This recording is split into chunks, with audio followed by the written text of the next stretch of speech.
कपिल जी, आज एक बड़ा प्रोग्राम ऑर्गेनाइज किया गया है सर, क्या कहेंगे? 2 अप्रैल को शहीद दिवस के रूप में, संघर्ष दिवस के रूप में मना रहे हैं अलग अलग जगह पर। आप भी आज इस प्रोग्राम में आप आए हैं। देश के इतिहास में 2 अप्रैल 2018 का दिन इतिहास के पन्नों में दर्ज है, जब देश के सभी सामाजिक और दलित संगठनों ने मिलकर के अनुसूचित जाति जनजाति अत्याचार निवारण अधिनियम को जो भारत की सरकार ने बदलने का प्रयास किया था, उसके खिलाफ 2 अप्रैल को पूरे देश के युवा और बुद्धिजीवी लोग सड़क पर उतर करके उन्होंने आंदोलन किया था। उस आंदोलन के अंदर हमारे समाज के 16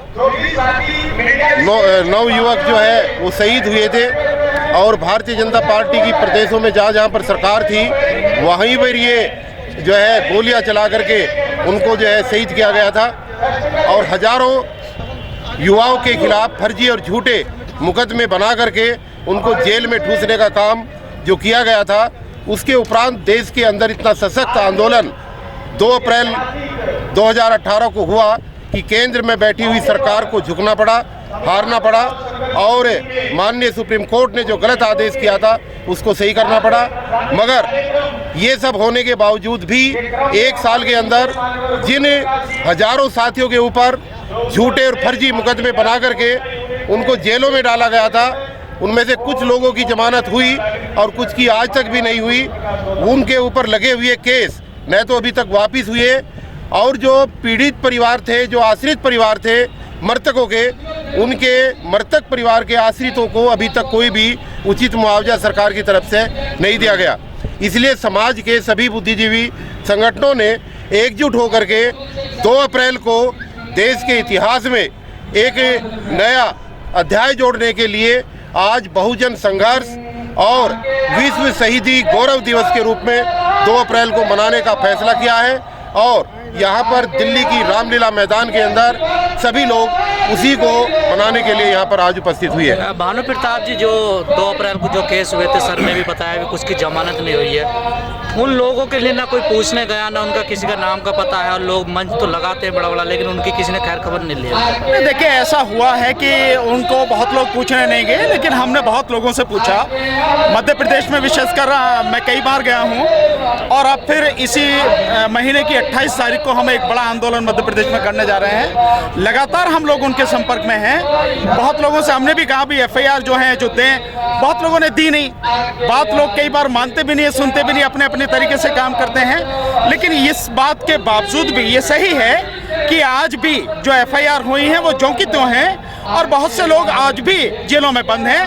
और ये 2 अप्रैल जो है, आज में इसमें एक मुद्दा ये भी है कि भाई जो इतनी FIR हैं ये क्यों ना ख़त्म की जाए, और जिनके खिलाफ मुकदमा होना चाहिए था, जिन्होंने गोली चलाई, जिन्होंने लोगों को मारा, उनके खिलाफ मुकदमे दर्ज हों। बड़े अफसोस की बात है। और यहाँ ये पता लगती है कि किस तरह से ब्राह्मणवादी मानसिकता सुप्रीम कोर्ट तक में भी व्याप्त है, फैली हुई है, कि सुप्रीम कोर्ट से जो व्यक्ति राजा चौहान या जो भी था जिसने गोली चलाई, सबको दिख रहा है वीडियो में, उसकी जमानत भी हो गई।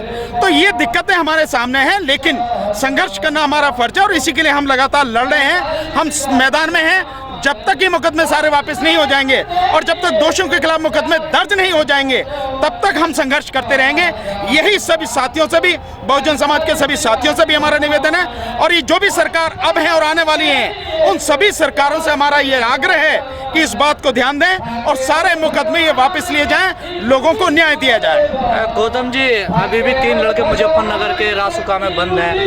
इतने बड़े मंच उनकी रिहाई के लिए कभी नहीं लगते, सब अपनी राजनीति चमकाने के लिए इतने बड़े मंच लगाते हैं। देखिए, राजनीति और राजनीति में सच्चाई, 2 चीज़ें एक दूसरे के साथ जुड़ के चलती हैं। आज का जो दिन है वो सच्चाई में देखा जाए, भारत में संविधान के बचाने और सामाजिक न्याय को स्थापित करने के लिए जो हमारे नौजवान निरपराध लोगों को, जो भारतीय जनता पार्टी के प्रशासन में जनता के साथ मिलकर जिस तरह से उन्हें मारा गया, वो एक दुख की बात है। और हमारा पूरा समाज उनके साथ संवेदना रखता है। और क्योंकि हम गरीब स्थिति में हैं आर्थिक तौर पर, इसलिए हम उस तरह का दिखावा या उस तरह का हम मीडिया को नहीं प्रपोज कर पाए कि हम किन तक पहुँचे और किन तक नहीं पहुँचे। लेकिन मुझे अच्छी तरह पता है कि हमारे जितने भी बच्चे शहीद हुए हैं, उनके परिवारों तक हमारे समाज के लोगों ने हर तरह से तन मन धन से उनके साथ में जुड़ने का प्रयत्न किया है। लेकिन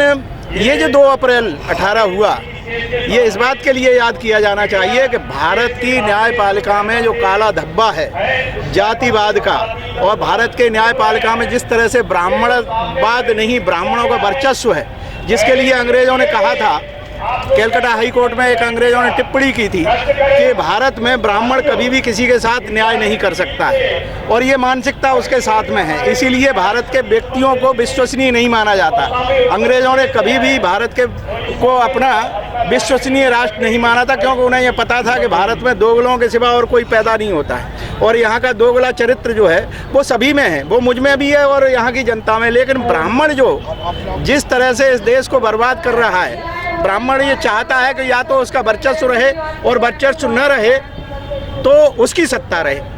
इसलिए देश को जिस स्थिति में आज लाके खड़ा किया गया है, इसके लिए हमारे देश की न्यायपालिका को हम ये बताना चाहते हैं कि जुर्म कितना भी हो और न्यायपालिका कितना भी, न्यायाधीश कितना भी अत्याचार हमें करें, जो सुप्रीम कोर्ट ने अनटचेबिलिटी एक्ट था, SC ST एट्रोसिटीज़ एक्ट, जिसको न्यूट्रलाइज करने के लिए भारत के महान्यायवादी के सहयोग से, मैं आप लोगों को सबको, और जो यहाँ वकील साहब भी खड़े हैं, इसको एक्सपोज नहीं किया गया है। सच्चाई ये है कि भारत के संविधान को कोर्ट में जाकर के सरकारी जो वकील होता है, जिसे सुप्रीम कोर्ट में महान्यायवादी कहते हैं, अटॉर्नी जनरल, इन लोगों की साजिश, क्योंकि ये जातिवादी हैं, जातियों से जुड़े हुए हैं, उन्होंने सुप्रीम कोर्ट में ये अपनी दलील ही नहीं रखी कि इससे न्याय के या कॉन्स्टिट्यूशन के कौन से प्रोविजंस डैमेज होते हैं, गरीबों को क्या क्या परेशानी हो सकती हैं। और इसी के कारण हमारे साथ में जो न्याय अन्याय के रूप में हमें मिल रहा है, न्याय के नाम पर अन्याय जो हमारे साथ में हो रहा है, चाहे ट्राइबल्स को जंगलों से बाहर किया जा रहा हो,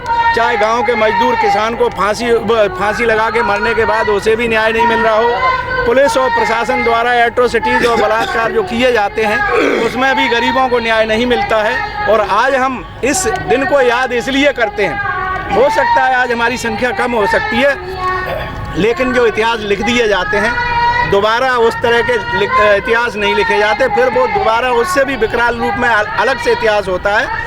और हम इतिहास के इस पन्ने में 2 अप्रैल को जिंदा रखना चाहते हैं कि आने वाली संतानें इस दिन को याद करके इसके इतिहास को पढ़ें और ये कहें कि किस तरह से नौजवानों ने संविधान को बचाने, न्याय को पाने और गरीबों को अधिकार दिलाने के लिए न्यायपालिका के अगेंस्ट में भी खड़े होकर के सार्वजनिक जगह पर प्रदर्शन किया था। और उसका परिणाम ये रहा कि इसके बाद सुप्रीम कोर्ट के 4 न्यायाधीशों ने मीडिया के सामने आकर के ये कहा था कि भारत में लोकतंत्र, संविधान दोनों खतरे में है, भारत में की अखंडता खतरे में है, इसलिए इसे अगर बचाना है तो इस देश की न्यायपालिका को दुरुस्त करना होगा। मैं आपको बता दूं कि सरकार आएंगी जाएंगी, सरकारों को वोट से हम बदल सकते हैं, लेकिन न्याय व्यवस्था में अपॉइंटेड हुआ जज, उसको बदलने के लिए एक ऐसी लंबी चौड़ी वैधानिक प्रक्रिया है, इसलिए हम उसके लफड़े में न पड़ते हुए हम पहले से ही इस बात को कहें। गौतम जी, यहाँ पर कोई राजनीतिक एजेंडा भी सेट होगा इसमें से? आज देखिए, आज के दिन सामाजिक आंदोलन और बलिदान का दिन है। राजनीतिक एजेंडा के लिए दूसरे प्लेटफार्म बनाए जाएं, क्योंकि इसमें किसी भी राजनीतिक दल का न सहयोग है, न किसी भी राजनीतिक दल की अगुवाई है। ये समाज के उन कार्यकर्ताओं की अगुवाई है जो समाज के लिए बचपन से लेकर आज तक जिसकी जो भी उम्र है वो उनका दिल धड़कता है समाज के लिए कुछ देने का। तो मैं वो जो बात कह रहा था कि न्यायपालिका में अमूल चूल परिवर्तन होना चाहिए। न्यायपालिका में चिन्हित समाज जितने भी संविधान में हैं, जैसे SC है, ST है, OBC है, माइनॉरिटी है, इन चिन्हित समाजों के प्रतिनिधियों का सुप्रीम कोर्ट और हाई कोर्ट में न्यायपालिका में प्रतिनिधित्व उनकी जनसंख्या के आधार पर मिलना चाहिए। और जब तक ये नहीं मिलता है इस देश में न्याय की उम्मीद नहीं की जा सकती है। और 2 अप्रैल जो हमें प्राप्त हुआ है, हम अपने उन नौजवान शहीदों, उनके परिवारों के साथ संवेदना और उनके साथ सहयोग की भावना रखते हुए आज के इस दिन को अपने बच्चों को बताने के लिए इसे हम अमर बनाना चाहेंगे। धन्यवाद। भानु प्रताप जी, जो 2 अप्रैल को शहीद हुए थे, उन बच्चों के लिए विदेशों से कुछ फंडिंग हुई, पैसा आया, लेकिन उन तक नहीं पहुंच पाया सर। देखिए, मुझे इसकी जानकारी नहीं है कहाँ है। हाँ, मैंने सुना जरूर था कि कुछ पैसा वहाँ से आया, किसी एक व्यक्ति के खाते में वो भेजा गया। मुझे नहीं जानकारी है कि वो उन तक पहुँचा नहीं पहुँचा, लेकिन एक बात मैं जरूर कहूँगा, ये इस समाज का बहुत बड़ा दुर्भाग्य है कि जब भी समाज के लिए कोई भी मदद करने की कोशिश करता तो बीच में कहीं ना कहीं से कुछ ऐसे लोग आ जाते हैं जो उस पैसे को, उस मदद को खा जाते हैं। मेरा उन लोगों से, सभी से निवेदन ये है कि वो लोग समाज के साथ इस तरह की गद्दारी ना करें, इस तरह का धोखा ना करें, और जो समाज का हक है, जिसके लिए आया है, वो वहाँ तक पहुँचाए। ऐसी जो चीज़ें हैं पिछले तकरीबन 1.5-2 साल में बहुत ज़्यादा हुई हैं, तो मेरा उनसे सबसे निवेदन ये ना करें। दूसरा, मेरा जो लोग मदद करते हैं उनसे भी ये निवेदन है कि पहले पता करें कि कौन व्यक्ति पीड़ित है और कोशिश करें सीधे उसी के खाते में मदद पहुंचाएं, ताकि बीच में जो बिचौलिए हैं इनके खाने की स्थिति न बन पाए। और मैं दूसरी बात आपसे ये भी कहना चाहूँगा साथियों, ये लड़ाई है हमारी, क्योंकि मैं ये मानता हूँ कि जितनी लड़ाई हमारी दूसरों से है उतनी ही बड़ी लड़ाई हमारी अपनों से है, क्योंकि इस तरह के दलाल, इस तरह के गुलाम जो लोग समाज को खोलकर कर रहे हैं, उनसे भी लड़ाई बहुत बड़ी है और बहुत ज़रूरी है।